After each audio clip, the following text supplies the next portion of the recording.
Jaya Radha Madhava Kunja Bihari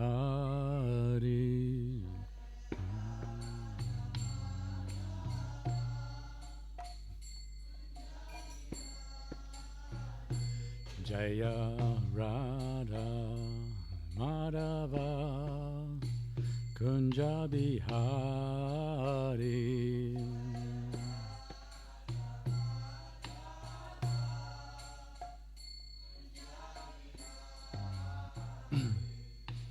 Gopi Janavalabha Girivara Dari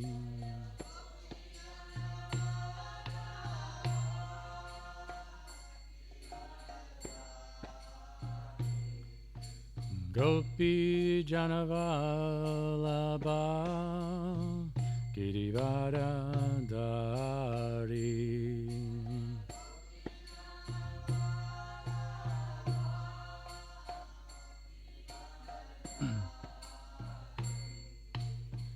Yashoda Nandana Brajajana Ranjana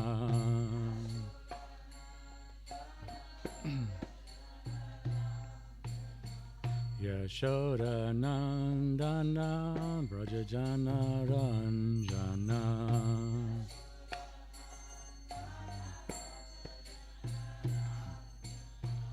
Yamuna Tira Vanachari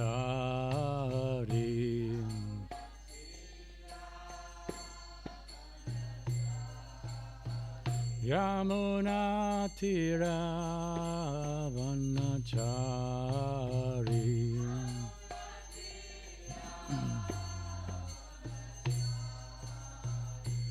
Jaya Radha Madhava Kunja Bihari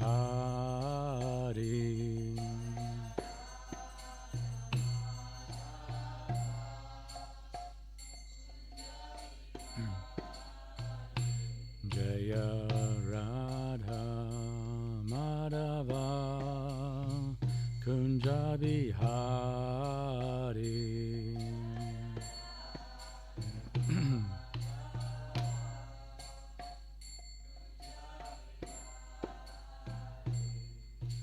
Gopi Janavalabha Girivara Dari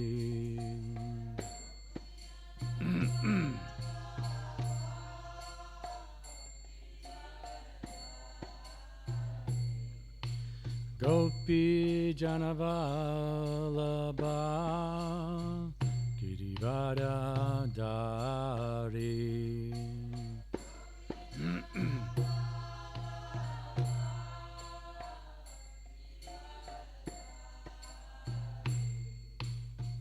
Yashoda Nandana Brajajana Ranjana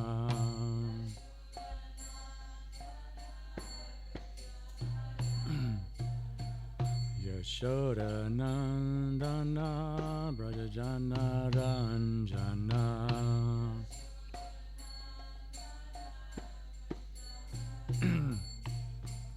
Yamuna Tira Vanachari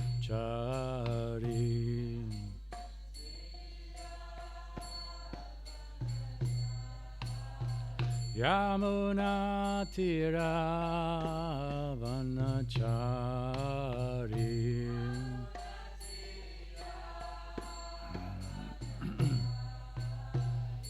Jaya Radha Madhava Kunja Bihari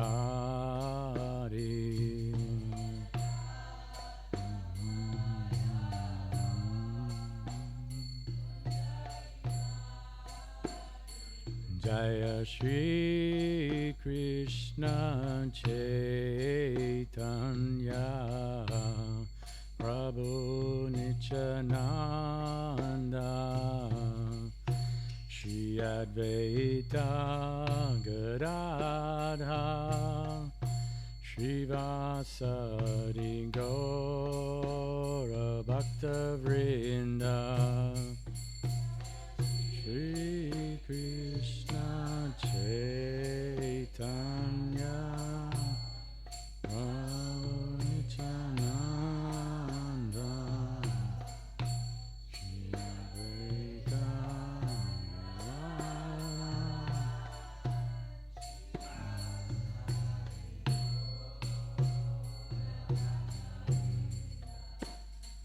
Hare Krishna, Hare Krishna, Krishna Krishna, Hare Hare, Hare Rama, Hare Rama, Rama Rama, Hare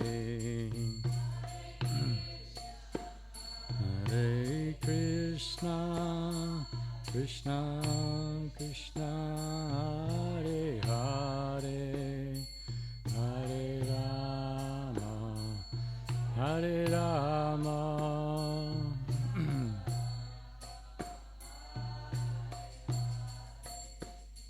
Hare Krishna, Hare Krishna, Krishna Krishna, Hare Hare, Hare Rama, Hare Rama, Rama Rama, Hare Hare, Hare Krishna, Krishna Krishna, Hare Hare, Hare Rama.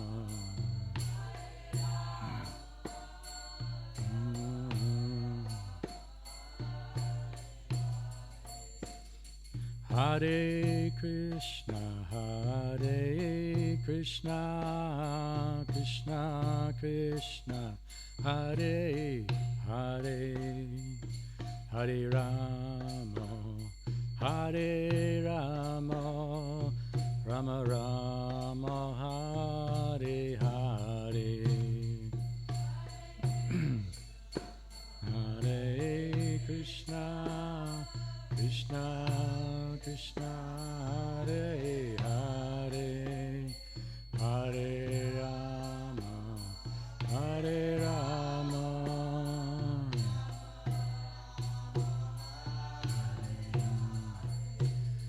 Hare Krishna, Hare Krishna, Krishna Krishna, Hare Hare, Hare Rama, Hare Rama, Rama Rama, Hare Hare.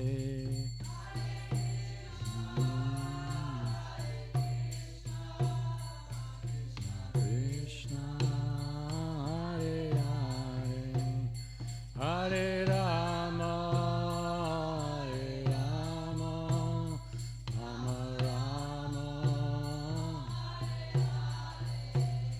Hare Krishna, Hare Krishna, Krishna Krishna, Hare Hare, Hare Rama, Hare Rama, Rama Rama, Hare Hare.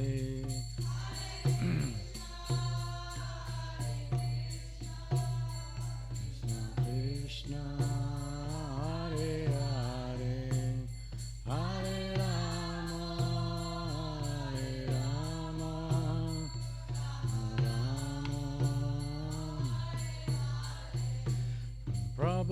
Prabhupada, Prabhupada, Prabhupada, Jaya Jaya, Prabhupada.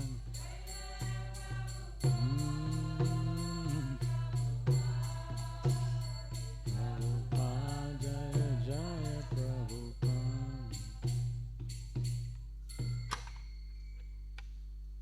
Jaya Vishnupad, Paramahansa Paragodakacharya, Shratura Soto, His Divine Grace. Swami Srila Prabhupada ki. Grantara Srimad Bhagavatam ki. Nitai Gaura Pramanam. Oh, glories to the assembled devotees. Oh, glories to the assembled devotees. Oh, glories to Sri Guru and Gauranga.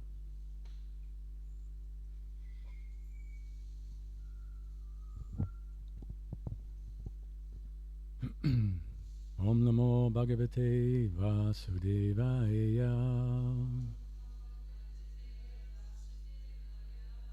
Om Namo Bhagavate Vasudevaya.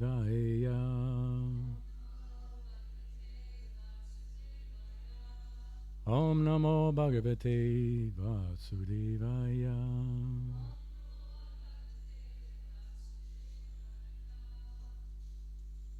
Today we're reading Canto 3, Chapter 13, text number 43.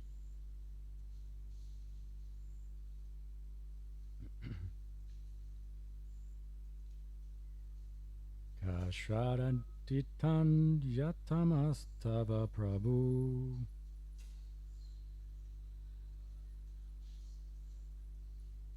rasam gatataya bhuva udbhavanam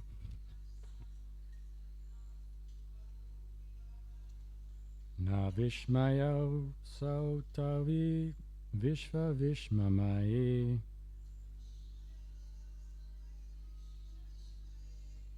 Yo maya yetam shashrijeta vishmayam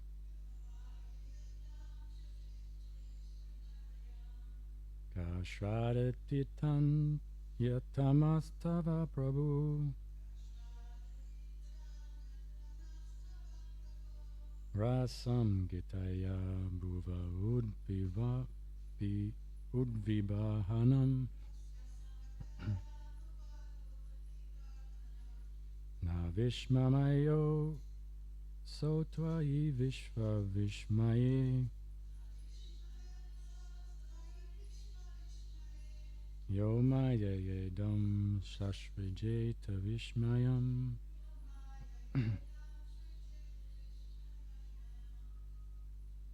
Someone want to try?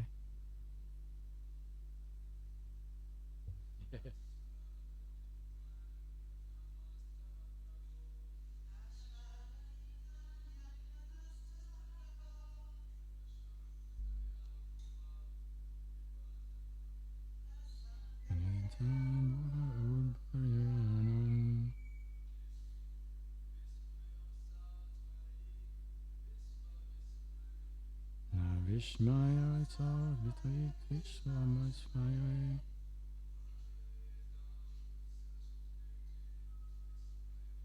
Yomaya yedam shishvajishta vishmayam Ladies?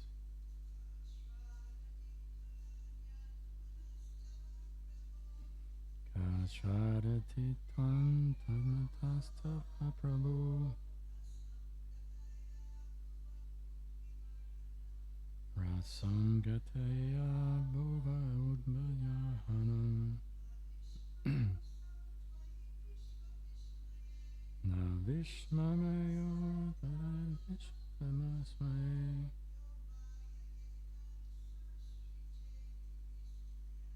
Yomaya yedam vishvajishvat vishmaye Word for word, Kai. Who else? Shradadita, can endeavor, Anyatmanaha, Anyatmaha. Everyone besides yourself. Tava, your, Prabhu, O Lord, Rasam, in the water, Gatayaha, while lying in, Bhuvaha, of the earth, Udbibahanam, deliverance, Na, never, Vishmayaha, wonderful, Aso, such an act, Tvayi, unto you, Vishva, universal, Vishmayi, full of wonders, Ya, one who, Mayaya, by potencies, Idam, this, Sasrije, created, Ati Vishmayam, surpassing all wonders. Translation and purport by Srila Prabhupada Ki. Who else but you, the Supreme Personality of Godhead, can deliver the earth from within the water? It is not very wonderful for you, however, because you acted most wonderfully in the creation of the universe. By your energy, you have created this wonderful cosmic manifestation. Please repeat. Who else but you, the Supreme Personality of Godhead, can deliver the earth from within the water? It is not very wonderful for you. However, because you acted most wonderfully in the creation of the universe, by your energy, you have created this wonderful cosmic manifestation. Purport. When a scientist discovers something impressive to the ignorant masses of people, the common man, without inquiry, accepts such discovery as wonderful. But the intelligent man is not struck with wonder by such discoveries. He gives all credit to the person who created the wonderful brain of the scientist. A common man is also struck with wonder by the wonderful action of material nature, and he gives all credit to the cosmic manifestation. The learned Krishna-conscious person, however, knows well that behind the cosmic manifestation is the brain of Krishna, as confirmed in Bhagavad Gita 9.10. Maya yakshina prakriti suyate satchara charam. Since Krishna can direct the wonderful cosmic manifestation, it is not at all wonderful for him to assume the gigantic form of a boar and thus deliver the earth from the maya of the water. The devotee is therefore not astonished to see the wonderful boar, because he knows that the Lord is able to act far more wonderfully by his potencies, which are inconceivable to the brain of even the most erudite scientists.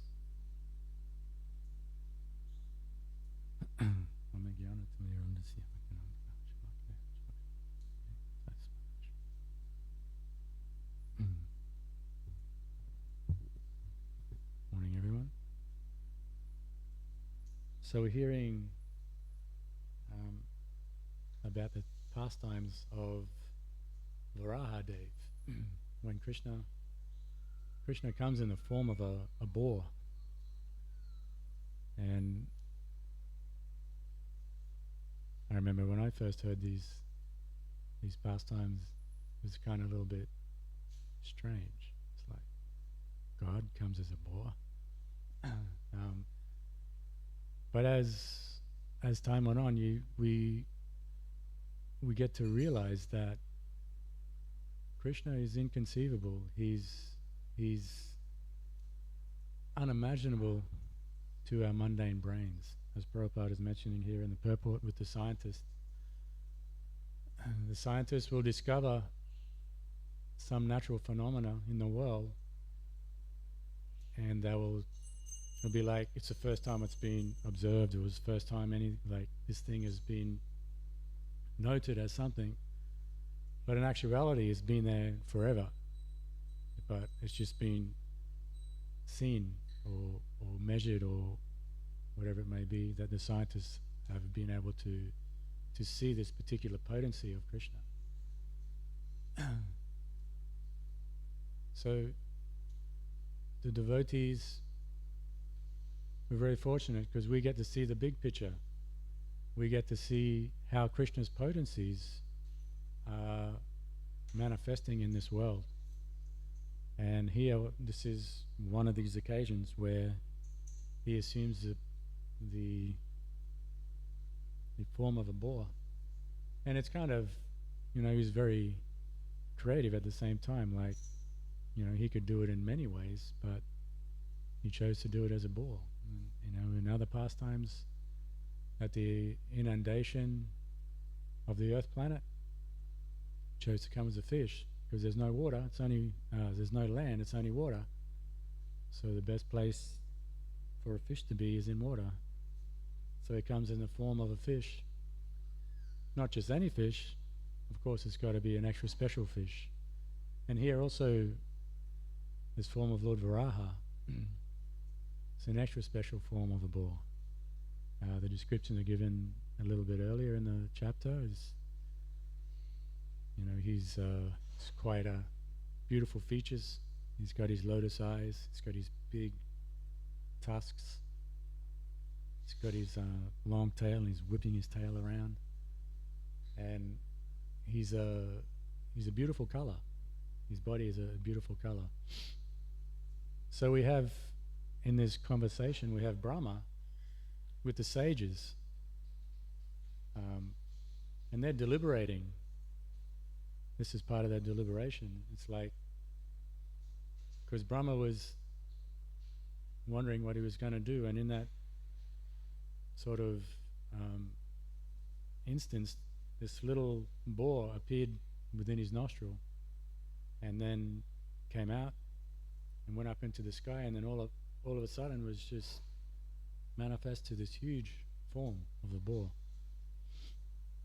So the Lord Brahma and these sages from the higher realms, Tapaloka, Janaloka, and all those higher than the heavenly planets, they're all kind of sitting around as like, wow, what the hell? What's going on here? And they were seeing that, okay, this is Krishna's coming to do something about the situation. So the earth has fallen into the water due to Hiranyaksha and his nefarious activities.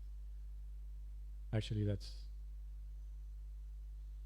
in the Bhagavatam. They say sometimes that there's two like Varaha Leelas. So this is the first one, and then there's another one where the fight is actually described between Hiranyaksha and Varahadev. But in this one, it's just briefly mentioned that he kills him in the water. But so they're marveling at this form that's come, and for us, if we were to see something like that, if we weren't devotees, if we're just people outside, we'd maybe be frightened or scared, or I don't know, think the end of the world's coming, or I don't know, something would more so be a fearful response. But these great sages knew straight away. It's like, okay, Krishna's come to do something about the situation, and he's done it in such a way to create some extra special rasa. He comes as a boar.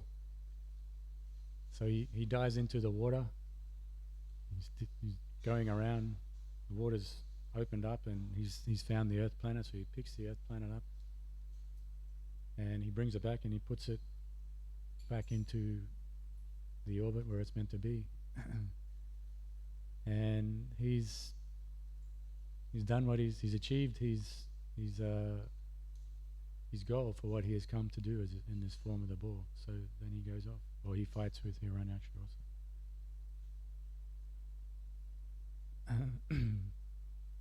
So for the ordinary person, or even the scientist, who are very rigid in their investigation of the truths of this world, it's something for them that they couldn't even conceive could be true or possible, that God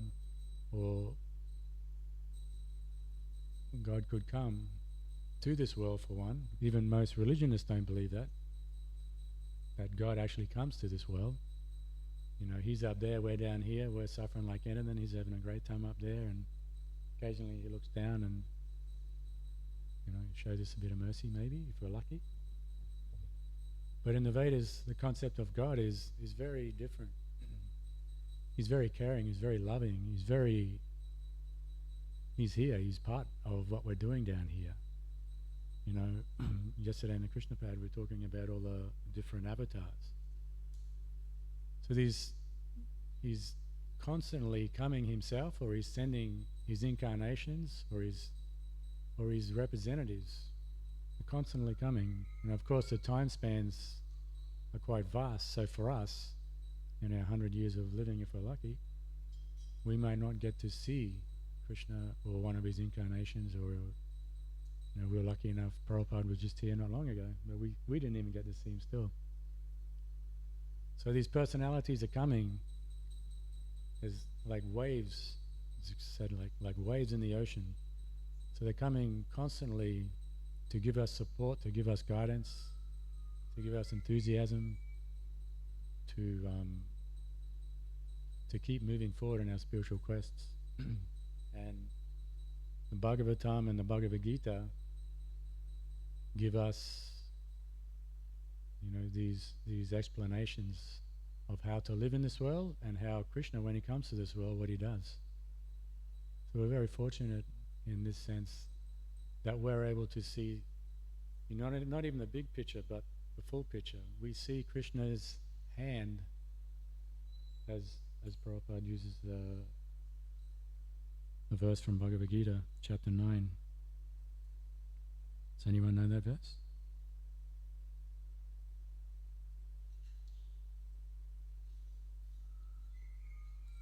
This material nature, which is one of my energies, is working under my direction, O son of Kunti, producing all moving and non-moving beings. Under its rule, this manifestation is created and annihilated again and again. So there's a plan. There's someone in control, like Prabhupada says. Krishna's brain is behind all this. So the scientists have a big brain, but Krishna's got a bigger brain. And although the scientists are very intelligent, with that intelligence they become proud. And with that pride, they're not actually able to access the information that is given in the Vedas about the reality beyond this world that can be measured, can be quantified. So with the ability to not be able to quantify in their experiments, with their ability to quantify, they think that whatever they can experiment with, test, do their investigations, anything beyond that doesn't really exist. The microscopes now that can get down to the atom. So what else is there beyond the atom? But I read a little quote the other day, and it said that a little bit of science will take you away from God, but a lot of science will bring you closer. So the concept is that, and devotees who are in the scientific world, they say this a lot, that a serious scientist, if they're really looking for the absolute truth, they will always reason their way back to at least intelligent design, because there's no way that this world can happen by chance. It's just too complex. It's too ordered. Everything is going on too nicely to just be going on like starting from a random point, and then all this synchronicity just happens by chance. So it is slowly more and more becoming accepted, the concept of intelligent design. They won't put a person or something there, but they will admit that there has to be some kind of intelligence behind the design of the creation. So that's a good start. And there's many scientists that don't agree with that, but it's becoming more and more an accepted thing. Like my spiritual master, he's really into the academic world, so he says that science has like different phases. So we're coming to the end of kind of one phase where the accepted theories from 50, 60 years ago are still being propagated now within our schools, within the scientific world. But actually, the up-and-coming people within those fields, they don't necessarily agree with those conclusions anymore because of new evidence.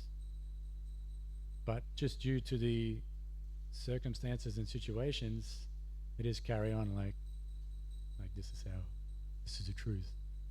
Although the understanding in many of these fields is that it's not actually the truth. So they have to go through this process of slowly getting rid of all the dinosaur scientists and bringing in the new guys. Concept like this could work for ISKCON a bit too. But just bringing in some new ideas, new fresh blood, and accepting the new research and dealing with that, not being dogmatic and looking at the evidence rather than, something that was given as evidence 50, 60 years ago. So it's always been even since time immemorial, there are different philosophies that challenge the Vedic point of view. So the scientist is not a new thing. There's always been people who are more into studying the nuts and bolts, and like the Sankhya philosophy, Sankhya yoga sort of system. They don't accept anything like metaphysical, even let alone spiritual. It's just about what we can see, what we can perceive, what we can measure, all those kind of concepts. Anything beyond that, it's not there. But it's kind of a strange concept, because if you really take that to its extreme, then any kind of law, any kind of concept of love or justice, it can't have a factual thing, because there's no such thing. You can't measure, you can't quantify love, you can't quantify justice, you can't quantify many things in this world that are apparent in our lives, but they exist in a different way. So yeah, these Plato and all these great philosophers were contemplating all these things many years ago, and they also had a dilemma how to meld the two. So the physical elements, but also this metaphysical concepts that we have in our lives. They're also our reality that exist, although we can't quantify, we can't experience, or we can experience them. We can't see love. What color is love? How much does it weigh? What does it look like? We can feel it, we can experience it, but we can't quantify it in the way that the scientists want to quantify stuff. So it's an interesting situation. All right, I think I'll shut up now. Anyone have any comments, corrections, questions?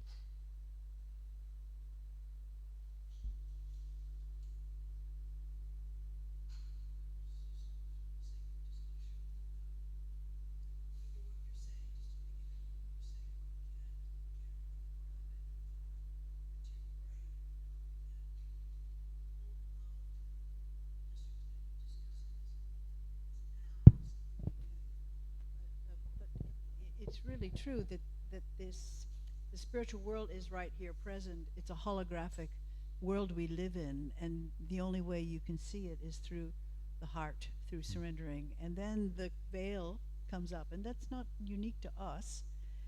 Other world religions have a mystical practice, like Muslims have Sufis, and Jews have the Hasids, and they all practice exactly the same lifestyle: vegetarian, getting up early, no alcohol. I mean, they all have that same experience, that if you want to know God, you have to come free from all those kinds of attachments, and then you have to surrender the heart. Then you start to see. You can't grasp it with this material brain, however. So it's kind of an open secret, that it's a portal that you can't just demand that God shows himself. Yeah. Right? And so it's an interesting thing. People go, well, show me God, show me God. Are you qualified to see God? You know, who's at the core of your heart and the heart of all living beings. No, I won't surrender first. Well, it's not like that, you know. You have to, if God is God, you have to first, on faith, surrender, and He will take those 1,000 steps to you. So it's kind of, we call that the quantum leap. I know Prabhupada, you've got to make that jump first from the material to the spiritual. Yeah. And that's not easy to do because we have so many fears. We've been hurt so badly. Who to trust anyway? We've trusted so many times and we've gotten cheated. But yeah, you got to be ready. Make that jump. Krishna will catch you. Yeah, I just wanted to throw that out. Anybody want to say something on that? Top of that. Piggyback. Come on, Lee. Give us your wisdom. I know you're thinking. Like we've got a lot of Krishnapad wise people. We got a lot of enlightened people living at Krishnapad. Come on, let's hear it. Something. Yeah, Lucas.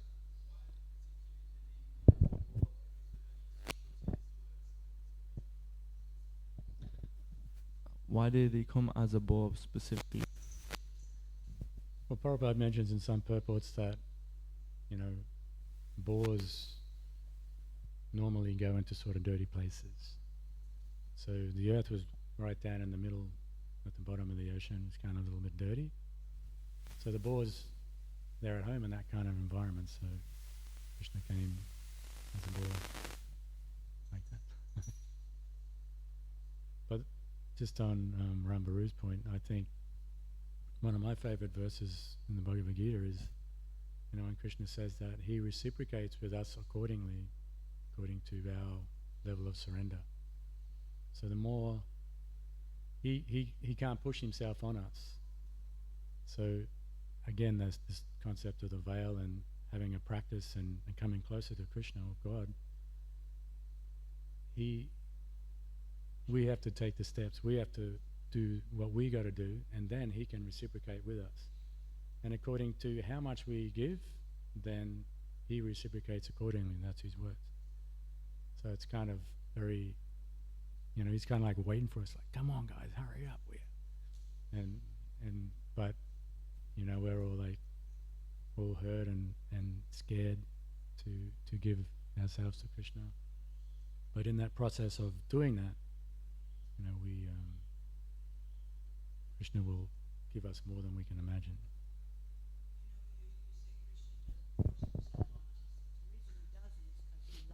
Yeah. And love, you can't put a gun to someone's head and say, now love me, right? So that's kind of a real humility. God is everywhere. Prabhupada used to use this example of, it's like two fish in a water tank, and one says to the other, do you see any water? Nope, I don't see any. You're in it. You're swimming in, you know, this absolute supreme being that we call Krishna, that has many names, you know, there are many names, and so we can't see it because we have not entered into that realm.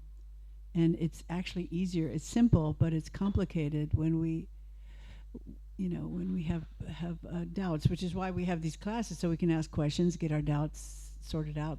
A lot of things are in our scriptures are seemingly contradictory. You know, Prabhupada will say this one time, then he'll go over here and say that, and you're going, well, what does he mean? And of course, it has a lot to do with context, time, place, and circumstance. And but you know, we have to also say, I want you to guide me, and that takes us back to help me. I don't know what to think here, and probably you and everyone else who's sitting here and has, as a Hare Krishna person, has had an experience at some time in their life before they joined or before they even met the Hare Krishnas, where it was like, I can't figure it out. You know, I remember sitting in my living room when I was in America before I met the Hare Krishna people, going, if you're out, God, if you're out there, is there somebody out there? I mean, actually, you know, addressing is there something out there that can hear me and respond? And very soon after that, I got this book, you know, of I don't know if you remember the Be Here Now book in the U.S. During the hippie era, the Baba Ram Das, you know, and this is kind of was part of the psychedelic thing. But he had said in that book that if you're ready for a guru will also come. And so when I went to Germany, then immediately I met the Hare Krishna people and met Srila Prabhupada. So I think it has a lot to do with our desire. What are you looking for? Are you looking for a teacher? Are you ready for a teacher? Would you recognize a teacher who may be standing in front of you?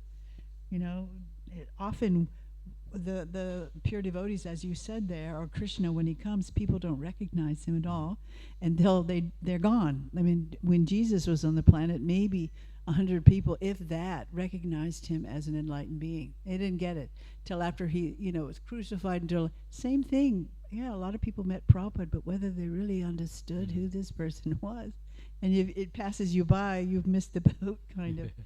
And that's kind of standard. People don't see what's in front of them. Yeah. I've talked a lot. We got time, so keep going.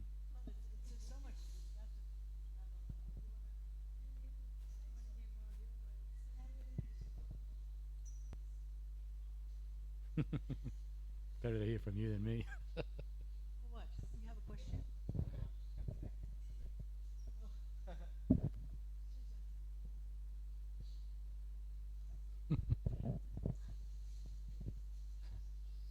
Anyway, it's a hot topic. It's just a really good topic. Srimad Bhagavatam, it's stated that Krishna comes in the time of the circumstance of the Leela. So it's like Nrsimhadev comes because Hiranyakashipu made all of these circumstances for his boon. That, it cannot be an animal, it cannot be a human. So Nrsimhadev came as that form to be in that part of the Leela. So is that the same thing with Varaha, because he came for that part of the Leela? Yeah, that form Prabhupada said was perfect for what he had to do, to go into the thing and pick up the earth. And so yeah. And then like Matsya, fish, there's no land, so you swim around as a fish. Tortoise. Tortoise, right? Yeah. What's the circumstance behind that? Well, he came as part of the churning of the ocean of milk. So the mountain was sinking into the ground, into the ocean. So he came to hold the mountain on his back. So they were pivoting this mountain on his back. Again, it sounds pretty far out. Well, for the unbeliever, I think that what I have come to after 50 years is you're not going to be able to prove these stories as factual, and it doesn't matter because they're truth texts. They may not be factual. They could be. There's no way I'm going to prove it, right? There's no way. I wasn't there. So you can say, okay, these are truth stories. They happened. They're historical. And I'm going to have faith that but what I've experienced over time, even with the Krishna book stories, that are quite esoteric, and at first glance they look like children's stories. For people, the kids love them and they're coloring books and all of that.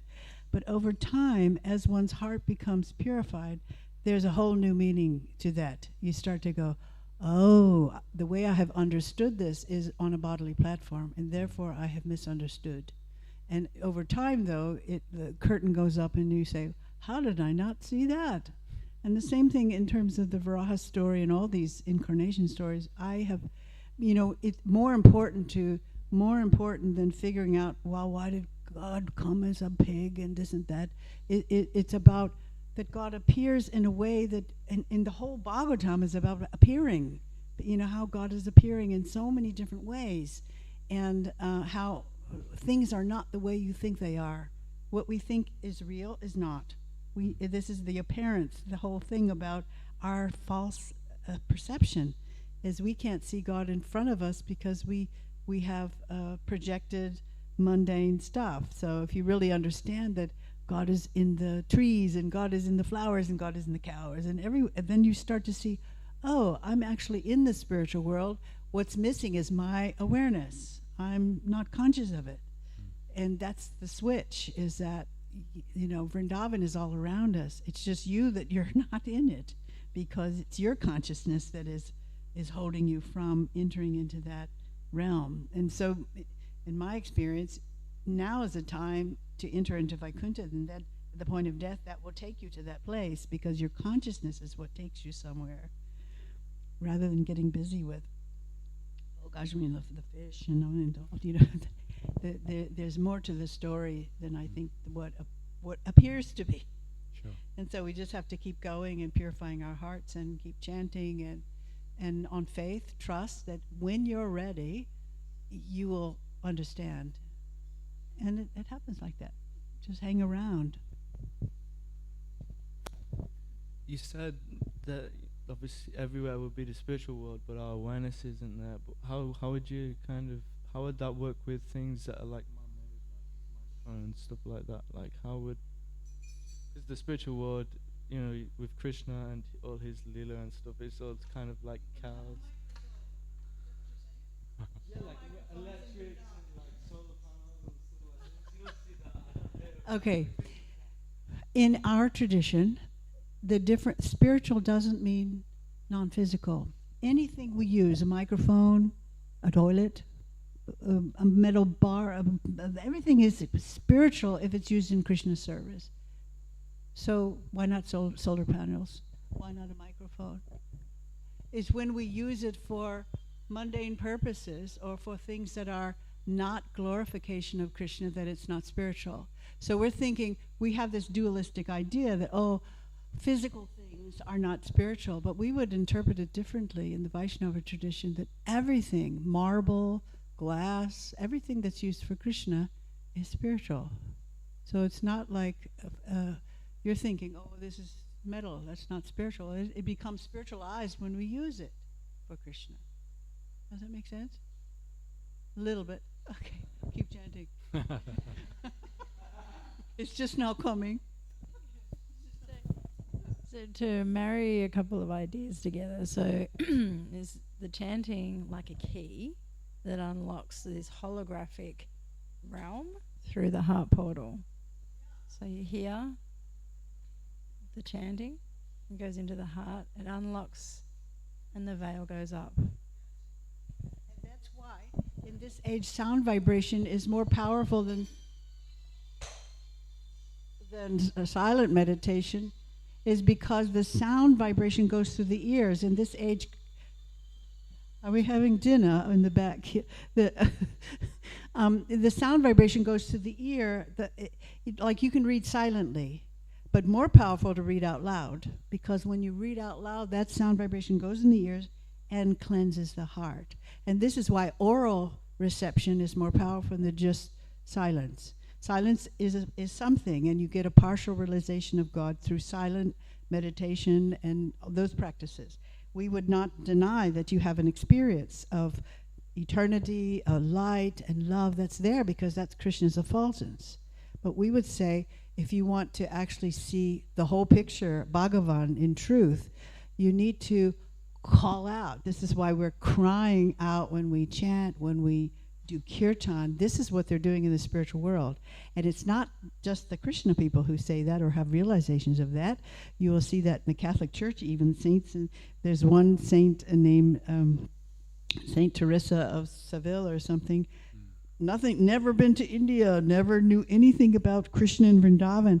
She's talking about, I had this vision, it went on for hours, where I'm seeing this blue boy, and we're surrounded by flowers and gardens, and I just was held there for a long time. And so there are other traditions who follow different paths, but the path is all about sound vibration and glorification. Sufis have same thing. And interestingly enough, we have a group of Russian devotees in Mayapur who grew up in Eastern Orthodox Christianity, and the essential practice for them is to chant. They have a Jesus mantra, Lord Jesus Christ, have mercy on me, but they cut it short to you're chanting God's name in that way, And so they have pretty much the same realizations as our Vaishnava saints and acharyas in terms of physical expression of ecstasy and stuff. So it's a kind of, what Prabhupada is showing us is something really universal. We just have to tap into it. But it starts with sound vibration, being able to orally vibrate Krishna's name. Whatever name that is. Oh, I'm sorry I'm taking so much time here today. No, it's good. Very good. Is it breakfast? Srila Prabhupada ki jai. Jai. Rambaru ki jai.